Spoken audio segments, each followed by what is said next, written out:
Góðan daginn og velkomin á ráðstefnuna Greiðari leið, hugmyndir óskast. Pétur Blöndal heiti ég.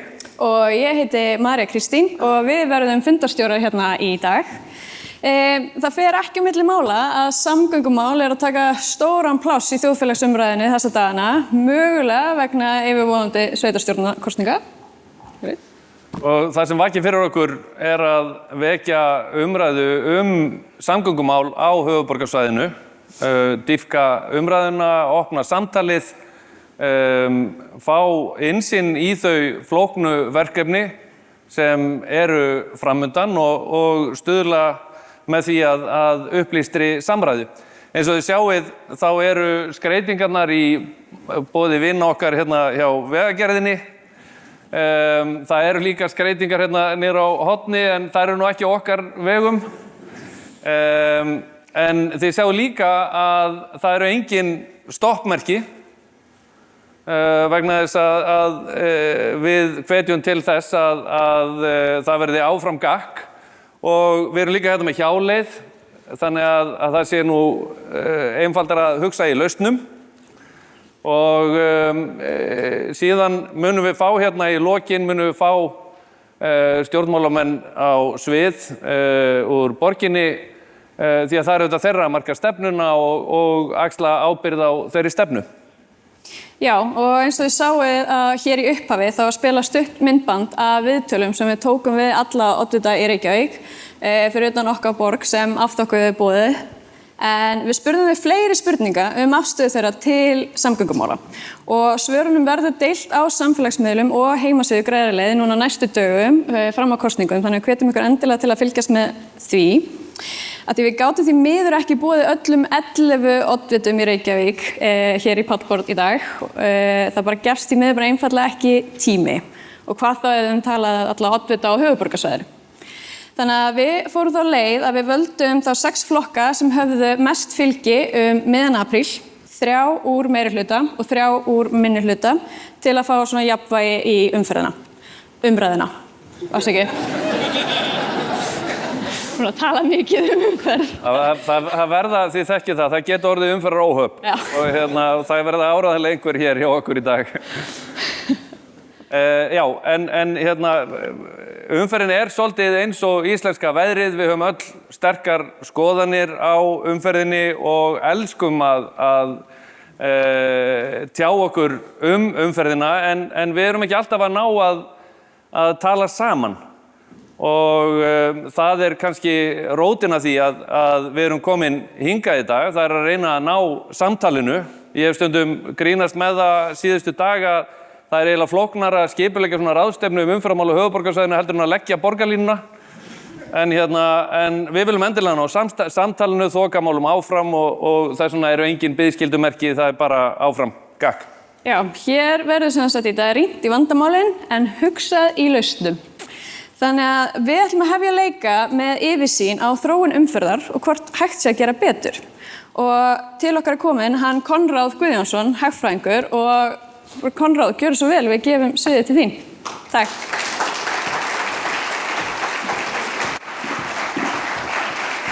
Komið sæl, gaman að vera með ykkur í dag og gaman hvað margir mæta og svona vissi ekki alveg hversu margir hefðu áhuga á þessu og myndu koma en það greinilega mjög margir og skala engan undra. Ég ætla svona aðeins að reyna að fara yfir nokkra mikilvæga þætti sem ég held að sé mikilvægi fyrir umræðinni í dag og ég ætla bara svona að setja þessi samhengi það sem allir átta sig á að góðar samgöngur ein af undirstöðum hagsældar. Ég ætla að skoða á þróun umferðar. Ég ætla að rýna í samgöngusáttmálann og svo ætla ég að velta upp nokkrum hugmyndum hvað væri hægt að gera mögulega betur. Nú við byrjum á undirstöðu hagsældar. Nei, þetta ekki kort af Víetnam, en þetta eins og að fáni Víetnam og mynd af Reykjavík og höfuðborgarsvæðinu 1958 þegar að lífskjör á Íslandi voru eins og í Víetnam í dag. Og það mjög mikið búið að breytast. Það búið að byggja mikið upp. Við erum búin að fjárfesta sögulega eitthvað svona í kringum 1,6% af landsframleiðslu í vegum og götum og slíku.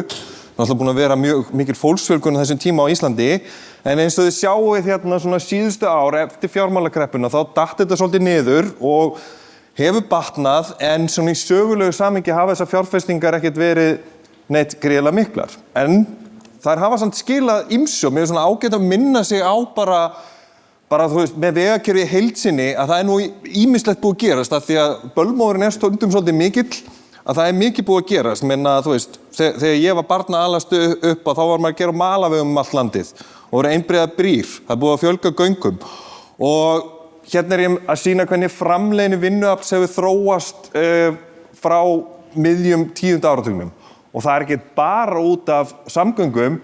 En ég þarf að fullyrða að partur af því er að samgöngur séu greiðari en áður. En eins og ég kem inn á hérna rétt á eftir að þá er kannski vandinn sem við erum að tala um hérna í dag er að höfuðborgarsvæðið hefur verið svolítið út undan núna langt skeið. Hvernig hefur umferðin þróast? Mikið búið að breytast á höfuðborgarsvæðinu síðustu ár en hún var og er ennþá bílaborg að því leiti að það er eitthvað 70% eða rúmlega 70% ferða eru farna með bíl. Það sem hefur kannski breyst er að þetta hlutfall hefur minnkað aðeins. Við erum búin að sjá reiðhjól sækja sig í veðrið, rafhlaupahjól og svo framvegis, en þetta hefur breyst frekar lítið. Við erum oft svona, pínur svona, finnst mér umræðan svolítið verða þannig að umferðin hún er bara alltaf aukast, bara svona eins og maður bara liggur við skiljum ekki neitt af hvernig hún aukast, en það er sjálfsög bara einfalt. Hún eykst nánast í beinu hlutfalli við það hvað eru margir hausar á landinu sem hafa bílpróf. Hvað sem það eru við að ferðamenn. Hérna eru nokkra línur, ég ætla kannski pínu flókið að lesa í þetta, en þið sjáu þarna að gula línan, það er 17 ára eldri og svo áætlaður fjöldi ferðamanna sem eru á landinu á dag. Ef þú deilir því með bara umferð á höfuðborgarsvæðinu, þá færðu þessa gráu línu þannig neðst og þetta er bara tiltölulega stöðugt hlutfall. Þannig að það er svona mikilvægt að hafa það í huga að hvernig umferðin mun þróast og er bara alveg beinu hlutfalli við hvernig íbúaþróun verður og þetta skiptir máli hérna rétt á eftir. Og ein afleiðingin af því að það hefur kannski verið allt of lítið fjárfest í samgönguinnviðum á höfuðborgarsvæðinu núna langt skeið. Það er þessi mynd hérna að við vermum næst neðsta sætið í umferð svona á Norðurlöndunum. Ef við skoðum annarkvort hvað þú ert lengi að fara hvað þú kemst langt á 15 mínútum annars vegar og svo líka hvað tapast margar klukkustundir á ári á háanna tíma á mann. Og þetta er mjög kostnaðarsamt. Maður sé ýmsar tölur það sem vera áætla kostnaði við umferðartafir á höfuðborgarsvæðinu. Hér er ein nálgun að því að svona mat byggist á því að þú þarft að áætla hvernig fólk metur kostnaðin við það að sitja fast í bíl sem er eðlilega máls samkvæmt háð töluverðar óvissu. Hérna svona byggi ég á COVID-skýrslunni sem fylgdi samgöngusáttmálanum síðast og mér reiknast það til að þetta séu svona ef við miðum við tölunar eins og það er í dag að getur verið eitthvað norðan við 100 milljarða. Á hverja fjölskyldu, bara ef þú myndir deila þessu jafnt á alla fjölskyldur á höfuðborgarsvæðinu, þá er þetta 150.000 krónur eða svo, kannski eitthvað minna, kannski eitthvað meira, mögulega meira, 2% landsframleiðslu, mögulega meira, ég sé áætlanir sem eru hærri og sjálfur sér dreg það þannig sé ekki efa. Aðalatriði að þetta er gríðarlega kostnaðarsamt. En náttúrulega eins og allir sem eru hérna að vita, þá átti sig allir á stöðinni. Það var farið í samgöngusáttmála hérna 2019 og 2024 þá var hann uppfærður. Þetta er svona það sem við erum að sjá annars vegar á skalanum hvað verkefnin áætluðu kosti og hvenær þau komi í tíma og það er satt best að segja töluvert í það. Við erum hérna svona liðið svolítið árið 2026 og við erum svona fyrsta verkefnið í allavega þessum uppfærslu að vera tilbúið, einhvern tímann í vetur, Arnarnesvegurinn. En svo er bara svolítið langt í allt hitt. Og það er kannski það sem gerðist þegar samgöngusáttmálinn var uppfærður, ekki að því að hann var uppfærður, kannski bara því að áætlanir voru ekki nógu góður áður, að meðaltali þá seinkaði verkefnum, eins og við sjáum inn á vinstri megin, það seinkaði með meðaltali 7 ár. Og kostnaðurinn jókst að meðaltali rúmlega 100% að raunvirði, að teknu tilliti til verðlagsþróunar. sem náttúrulega ekki ásættanlegt. Þannig að þetta gríðarlega dýrt og kemur gríðarlega seint. En þetta allt of dýrt? Þú veist, ef þú segir þetta kostar 300 milljarðar, maður sér náttúrulega bara option við því. Þetta náttúrulega löngum tíma og ég ætla svona aðeins að taka upp hanskan fyrir höfuðborgarsvæðinu hér því að ef þú setur þetta í samhengi við hvernig þetta hefur verið á mann og svo hvernig þetta verður á mann, að þá staðan svo að það þrátt fyrir þetta rosalega átak sem á að ráðast í inn á höfuðborgarsvæðinu, þá ásamt að fjárfesta 2-falt meira per íbúa annars staðar á landinu. Og síðustu ár hefur það verið margfalt það án efa, við höfum ekki tölur, en ég fann hérna vegaáætlun frá 2000 til 2004 og þá var verið að fjárfesta 5-falt meira utan höfuðborgarsvæðisins en annars staðar. Það eðlilegt, myndi ég segja, að það sé verið að fjárfesta meira á íbúa annars staðar, en þetta samt eitthvað samhengi sem ég held sé gagnlegt til að hugsa, já, það kannski líka alveg komin tími til að gefa vel í á höfuðborgarsvæðinu þó maður vilji síst vera eitthvað að draga úr annars staðar endilega á móti. Og sáttmálinn hafa náttúrulega metið hver ábatinn væri á honum þegar hann var uppfærður hérna árið 2024. Þá varum svona svokallar innri vextir verkefnisins metnir 9% sem að þýðir í raun og veru það að við sem samfélag getum sett peningin á bankabóku og fengum 9% vexti á löngu tíma og það hljóma bara mjög fínn díl. En svona þegar ég fór að skoða þetta nánar þá eru nokkrar forsendur þarna sem má aðeins draga í efa. Í fyrsta lagi það að í sáttmálanum þá gert ráð fyrir því að umferð vaxi 1,8% á ári eins og ég skilja í raun og veru bara til alltaf framtíðar. Og það dökka línan sem ég sjáði þannig að hækka 71% til 1970. Þetta í engu sambandi við mannfjölda þróun eins og henni spáð á landinu. Því að það sem að gerast á Íslandi það að fólki á vinnualdri í raun og veru hætt að fjölga. Öll fjölgun bara í því að við erum að eldast, mjög mikil óvissa, menn að það verið meiri aðflutningu til landsins, að þá já, getur vel verið að okkur fjölgum 70% til 1900 og til 2070, ég skal ekki segja það. En mjög mikið misræmiðan á milli og kannski annað líka sem áhugavert, það gert ráð fyrir 2,5% hagvexti, það myndi líta svona út á hvern vinnandi mann.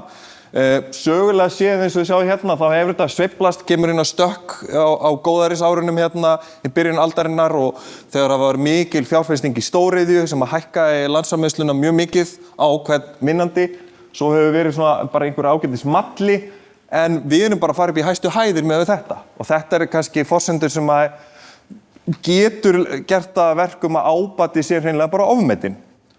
Og ég ætla ekki að fara í gegnum alla þessa punkta, ég hyggst nú birta þessar glærur en ég vil kannski setja fókusin aðeins á þessa frávika sviðsmynd. Þetta vekur upp ýmsar spurningar og ég held að þetta eitthvað sem að held að þurfi sífellt að vera að velta fyrir sér hvort að verkefnin raunverulega borgi sig og hvaða verkefnin borgi sig.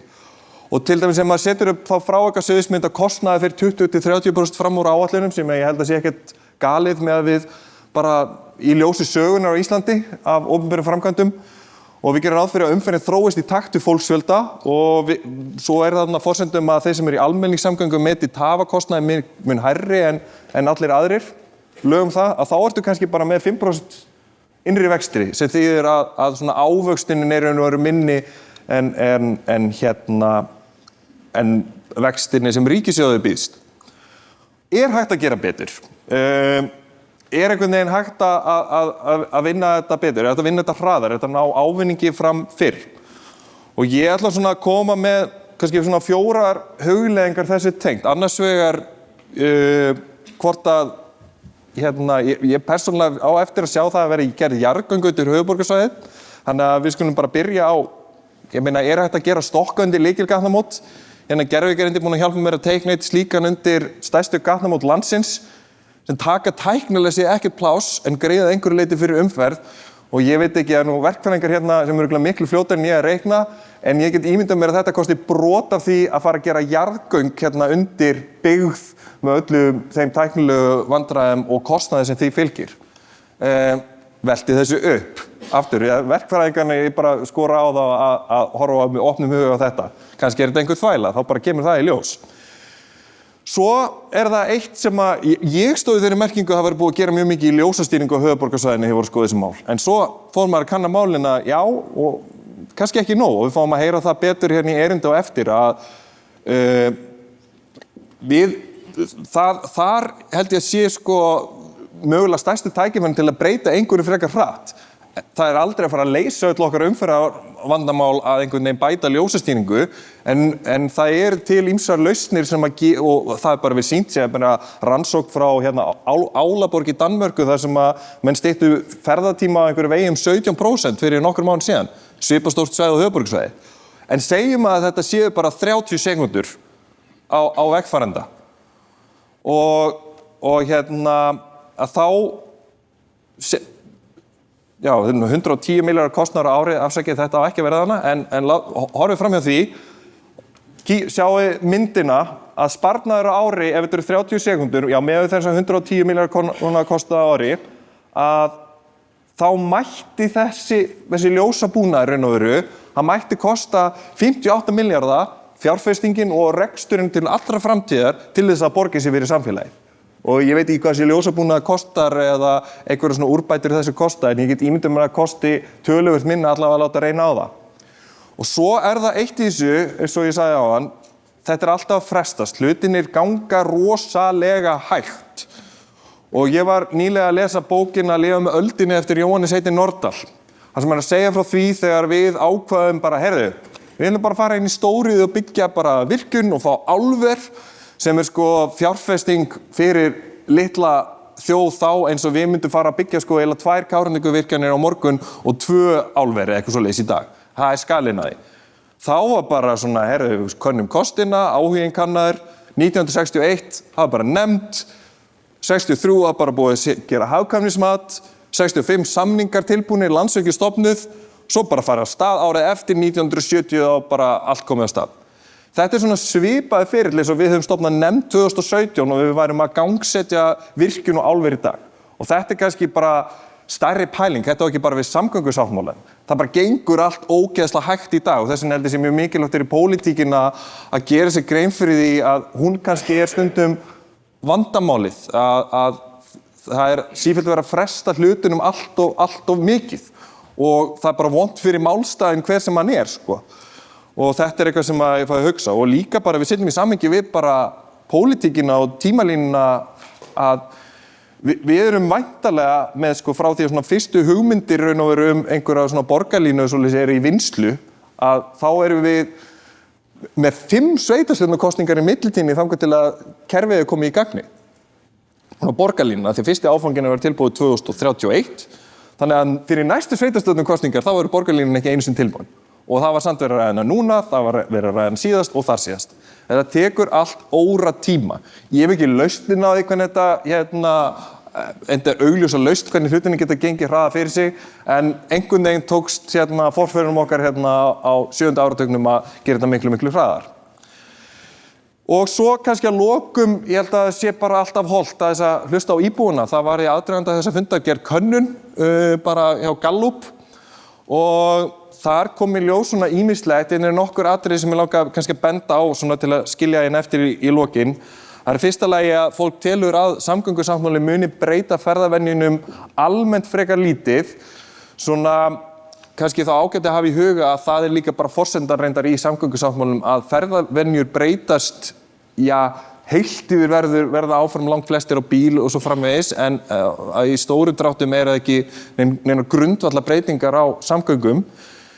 Fólk hefur litla trú á að áætlanir standist og það ekki gott. Til þess að sáttmáli til margra ára lifi að þá þarf að vera trú á verkefninu því annars bara koma einhverju pólitíkur sem segja bara heyrðu hættum þessu og í svona mínum huga að fara einhvern veginn að byrja algjörlega á grunnpunkti í staðan fyrir að reyna einhvern veginn getum við eitthvað aðlaga hlutina það væri ekki gott og svo bara hvað telur fólk að geti nokkur atriði sem bara almenningur telur að geti greitt fyrir umferð og fólk telur að virkari ljósastýring geti virkað, fjölgun göngubrúa, stokkar undir líkilgatnamót hljóma bara eins og músík í eyrum almennings.